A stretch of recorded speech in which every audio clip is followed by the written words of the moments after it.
వి gold trusted gold buyers తాకట్టులో ఉన్న బంగారాన్ని విడిపించి ఈ రోజు ఉన్న మార్కెట్ ధరకే కొనబడును. మరిన్ని వివరాలకు సంప్రదించండి 77107720. రాష్ట్రంలో విద్యుత్ వినియోగదారులకి స్మార్ట్ మీటర్లు ఏర్పాటు చేసే కార్యక్రమాన్ని మన రాష్ట్రంలో ఉన్నటువంటి డిస్కమ్లు ప్రారంభించాయి. దీన్ని విద్యుత్ వినియోగదారుల ఐక్యవేదికగా మేము వ్యతిరేకిస్తున్నాం. రెండవది, ఎందుకు వీళ్ళు స్మార్ట్ మీటర్లు ఎందుకు పెడుతున్నారు అంటే సెంట్రల్ గవర్నమెంటు దీన్ని మీరు పెట్టాల్సిందేనని చెప్పని మినిస్ట్రీ ఆఫ్ పవర్ వాళ్ళు 2020లోనే వాళ్ళు మొత్తం రాష్ట్రాలకి ఆదేశాలు అనేటువంటివి జారీ చేశారు.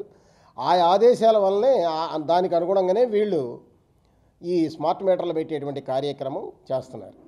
అయితే స్మార్ట్ మీటర్ల వల్ల నష్టాలేంటి, మేమెందుకు వ్యతిరేకిస్తున్నామంటే స్మార్ట్ మీటర్ అనేటువంటిది వాళ్ళు చెప్పిన దాని ప్రకారమే అది ప్రీపెయిడ్ మీటర్. అంటే మన సెల్ ఫోన్ లాగా మనం ఎప్పుడు ఛార్జింగ్ చేసుకుంటే అప్పుడు కరెంట్ ఉంటుంది, ఛార్జింగ్ అయిపోయిన వెంటనే కరెంట్ పోతుంది. ఇది పద్ధతి. రెండవ నష్టం ఏంటంటే దాంట్లో ఉన్నటువంటి ఫీచర్స్లో మన టైమ్ ఆఫ్ డే టారిఫ్ని వాళ్ళు ఇంప్లిమెంట్ చేయబోతున్నారు. టైమ్ ఆఫ్ డే టారిఫ్ అంటే వాళ్ళు రోజుని 3 భాగాలుగా విభజించారు. అందుట్లో పీక్ టైం ఉదయం 6 గంటల నుంచి 10 గంటల వరకు, సాయంత్రం 6 గంటల నుంచి రాత్రి 10 గంటల వరకు ఈ పీరియడ్ని పీక్ టైంగా వాళ్ళు ఏర్పాటు చేశారు. ఈ పీక్ టైంలో ఎక్కువ ఛార్జీలు వసూలు చేయటం అనేటువంటిది చేస్తారు. ఇది ఆ స్మార్ట్ మీటర్ అనేటువంటిది రీడింగ్ చేస్తుంది. ఇది రెండో విషయం. మూడో విషయం ఏంటంటే ఈ స్మార్ట్ మీటర్ అనేటువంటి దాంట్లో ట్రాన్స్పరెన్సీ, పారదర్శకత అనేది ఉండదు.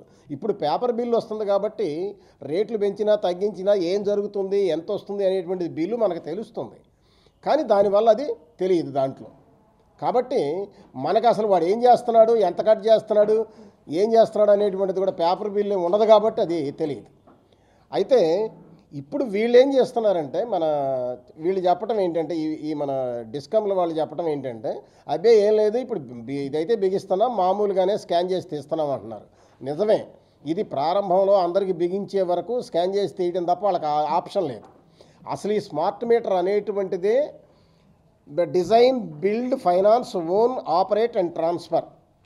అంటే దాన్ని డిజైన్ చేసేది వాళ్ళే, దాన్ని నిర్మించేది వాళ్ళే, దానికి డబ్బులు ఖర్చు పెట్టేది వాళ్ళే, దాన్ని నిర్వహించేది వాళ్ళే, మొత్తం వాళ్ళే. అందుకని ఇప్పుడు వచ్చి బిగించేది ఆదాని మనుషులు వచ్చి బిగిస్తున్నారు, మన డిపార్ట్మెంట్ వాళ్ళు కాదు. వాళ్ళు రేపు పొద్దున అందరికీ బిగించే వరకు కూడా అలా తీకాళ్ళకి ఆప్షన్ లేదు. అందరికీ బిగించిన తర్వాత అప్పుడు మాత్రమే వాళ్ళు బయటికి వెళ్ళి ఇక్కడ మన బ్యాక్ ఎండ్ ఏర్పాటు చేసిన తర్వాత ఆ బ్యాక్ ఎండ్ నుంచి బిల్లు జనరేట్ అవుద్ది. అది కూడా కరెక్ట్నెస్ చూసుకునే వరకే. వన్స్ కరెక్ట్నెస్ చూసుకున్న తర్వాత ప్రీపెయిడ్ అనేది ఎనేబుల్ చేస్తారు. ఇది వాళ్ళు చెప్పినటువంటిది దాంట్లోనే ఉంది. కాబట్టి ఇది ఈ రకంగా ప్రీపెయిడ్ చేయటం వల్ల వచ్చిన ఇంకొక నష్టం కూడా ఏంటంటే మనకి ఇప్పుడు మామూలుగా మనకు 15 రోజులు టైం ఉంటుంది సుమారుగా, ఏది మనకు బిల్లు ఇచ్చిన తర్వాత కాస్త వెసులుబాటు చూసుకొని అందరూ డబ్బులు గాయడానికి అవకాశం ఉంది. రేపు పొద్దున ఆ అవకాశం ఉండదు, ముందే కట్టాలి. కాబట్టి చాలామంది చిన్న వాళ్ళు అందరూ కూడా చాలా ఇబ్బందులు పడిపోయే పరిస్థితి ఉంది, పరిశ్రమలు ఇబ్బంది పడిపోయే పరిస్థితి ఉంది, ఇవన్నీ కూడా ఉన్నాయి. ఈ టైమ్ ఆఫ్ డే టారిఫ్ ఇప్పుడు ప్రస్తుతం ఏం చెప్తున్నారంటే వీళ్ళు మేము మన హై టెన్షన్ వాళ్ళకి ఏర్పాటు చేస్తున్నామని చెప్తున్నారు. వాళ్ళు హై టెన్షన్ వాళ్ళకి ఏర్పాటు చేసినా ఎవరికి ఏర్పాటు చేసినా అది మాత్రం అందరికీ రేపు పొద్దున వర్తించేటువంటి పరిస్థితి ఉంది. అందువల్ల ఇటువంటి నష్టాలను ఇది ఎందుకు చేస్తున్నారు ఇది అని చెప్పానంటే ఫ్రంట్ ఎండ్ ఆదాని ఇది మీటరు వీళ్ళే బిగిస్తారు, బ్యాక్ ఎండ్లో ఆదాని ఆఫీస్ అయిపోతుంది, వాళ్ళు బ్యాక్ ఎండ్లో బిగిస్తారు. ఫ్రంట్ ఎండ్లో బ్యాక్ ఎండ్ మొత్తం కూడా ఆదాని పరం అయిపోయిన తర్వాత రేపు పొద్దున ఇంకా మిగిలేదేముంది, మధ్యలో వైర్లు అవి కూడా ఆటోమేటిక్గా వాళ్ళ కంట్రోల్లోకి వెళ్ళిపోతాయి, ఎక్విప్మెంట్ అంతా వాళ్ళ కంట్రోల్లోకి వెళ్ళిపోతుంది. అంటే ఇది ప్రైవేటీకరణ చేయడానికి జరుగుతున్నటువంటి ఒక పెద్ద కుట్ర అని చెప్పని మేము విద్యుత్ వినియోగదారుల ఐక్యవేదికగా భావిస్తున్నాం. అందుకనే దీన్ని వ్యతిరేకించాం. మేము ఏదో నోటి మాటకు వ్యతిరేకించడమే కాదు, ఈ విషయాన్ని మంత్రి గారికి కూడా రాసాం. మంత్రి గారికి రాయటమే కాదు, రెగ్యులేటరీ కమిషన్ కూడా మీరు ఆమోదించవద్దని రాసాం. 25, 26కు సంబంధించినటువంటి మన ఏఆర్ఆర్లో వీళ్ళు ప్రతిపాదించారు, ఈ డిస్కమ్లు ప్రతిపాదించినాయి ఈ టైమ్ ఆఫ్ ది డే టారిఫ్కి, తర్వాత ఈ స్మార్ట్ మీటర్ల బిగింపుకి, వీటన్నిటికీ. అందువల్ల మీరు ఆమోదించొద్దు అని చెప్పని మేము వాటన్నిటికి కూడా రాయటం జరిగింది. కాబట్టి ప్రజానీకానికి కూడా మేము విజ్ఞప్తి చేసేది ఏంటంటే మీరందరూ కూడా దీన్ని వ్యతిరేకించండి. ఈ ప్రాజెక్ట్ అనేటువంటిది కనుక స్టార్ట్ అయితే, ఇది విద్యుత్ ప్రైవేటీకరణకు జరుగుతున్నటువంటి ప్రాజెక్టు, ఇది కనుక స్టార్ట్ అయింది అంటే మొత్తం తీవ్రంగా నష్టపోయి చివరికి ఆర్థిక వ్యవస్థ దెబ్బతినిపోయేటువంటి పరిస్థితి వస్తుంది. వీళ్ళు ఎవరెట్టపోతే ఏంటి, మా డబ్బులు మాకు వస్తే చాలు అనుకునేటువంటి స్థితిలో ఈ రోజున పాలకులు ఉన్నారు. దీన్ని ప్రతిఘటించాల్సినటువంటి బాధ్యత మాత్రం ప్రజానీకం మీదనే ఉంది అని చెప్పని విద్యుత్ వినియోగదారుల ఐక్య వేదికగా మేము విజ్ఞప్తి చేస్తున్నాం. బిగించేస్తున్నాం. దాన్ని ఎవరు అబ్జెక్ట్ చేయాలి? ప్రజలే చేయాలి. ఇక చేసిన కాడ నేను గుంటూరులో జరిగింది. గుంటూరులో బిగించారు. గుంటూరులో బిగిస్తే జనం అడ్డం తిరిగారు.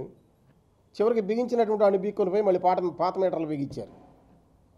అయితే ఏంటంటే ఇప్పటిదాకా దాంట్లో ఉన్న ఒక ప్రాబ్లం ఏంటంటే, ఇప్పటిదాకా కూడా దానికి శంఖంలో పోస్తే తీర్థం అవుద్దని చెప్పని దానికి ఒక ఇది లేదు. సెంట్రల్ గవర్నమెంట్ ఇచ్చిందే తప్ప దానికి ఇక్కడ యాక్సెప్టెన్స్ లేదు. ఇది యాక్సెప్టెన్స్ చేయించుకోవటం కోసమే 25, 26కు సంబంధించిన ఏఆర్ఆర్లో వీళ్ళు దీన్ని పెట్టారు. ఈ స్మార్ట్ మీటర్లు బిగిస్తాం. ఎందుకు పెట్టారు? ట్రాన్స్మిషన్ లాసెస్ని మేము తగ్గించడం కోసం బిగిస్తామన్న. ట్రాన్స్మిషన్ లాసెస్ తగ్గించడానికి మీటర్లు బిగిస్తే ట్రాన్స్మిషన్ లాస్ తగ్గుద్దా? ట్రాన్స్మిషన్ లాస్ ఎప్పుడు తగ్గుతుంది అంటే అండర్ గ్రౌండ్ వేస్తే తగ్గుతుంది. ఇది వెల్ ప్రూవ్డ్, ఇది వరల్డ్ వైడ్ ప్రూవ్డ్. ఇది అండర్ గ్రౌండ్ కేబుల్స్ వేస్తే చాలా వరకు తగ్గుద్ది. 100% ఎప్పుడు సాధ్యం కాదు, కానీ చాలా వరకు తగ్గుద్ది. వీళ్ళు అయ్యేయకుండా మీటర్ల వద్ద తగ్గిస్తామంటే మీటర్ల వల్ల ఏం తగ్గిస్తారు? ప్రజలకి ఒకటి ఆ బయట వచ్చే లాసులన్నింటినీ కూడా ఈ మీటర్ రీడింగ్లో పెట్టి ప్రజల మీద వేయటం, ఇది ఒక పద్ధతి. రెండో పద్ధతి ప్రజల్ని దొంగలుగా చూడటం. ప్రజలందరూ ఇప్పుడు చాలామంది కూడా మేము ఇట్లాగే ఏదో కొన్ని వీడియోలు పెడుతుంటే వాళ్ళు కింద పెడుతున్నారు. ఏది పలానా చోట అక్కడ దొంగతనం జరుగుతుంది, ఎక్కడ దొంగతనం జరిగింది. ఇప్పుడు ఎవడో దొంగతనం చేస్తే ఊళ్ళో వాళ్ళందరినీ శిక్షిస్తానంటే ఎట్ట కుదురుద్ది? ఆ దొంగను పట్టుకోండి, వాడిని శిక్షించండి. వాడు దొంగతనం చేస్తుంటే వాడిని శిక్షించకుండా ఊళ్ళో వాళ్ళందరినీ శిక్షిస్తానంటే ఎట్ట కుదురుద్ది? మరిన్ని వీడియోస్ కోసం ఛానల్ ని సబ్స్క్రైబ్ చేయండి. లేటెస్ట్ అప్డేట్స్ కోసం వాట్సాప్ ఛానల్ ని ఫాలో అవ్వండి. ఆ లింక్ డిస్క్రిప్షన్ లో ఉంది.